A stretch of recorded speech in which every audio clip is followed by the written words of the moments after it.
सर्वप्रथम आपण इथे ह्या भाज्या कापून घेतल्या आहे.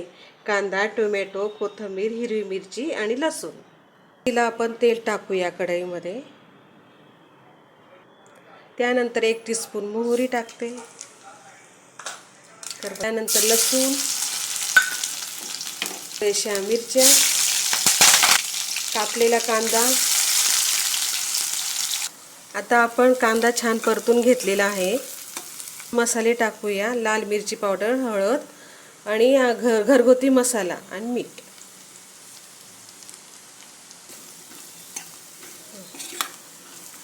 आता यात घालूया थोडेसे टोमॅटो. शेवभाजीची शेव.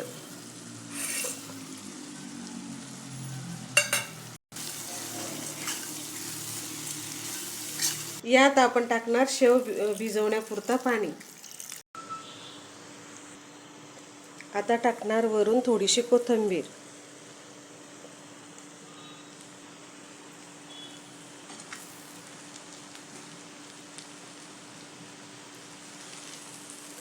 आपली शेवभाजी तयार आहे.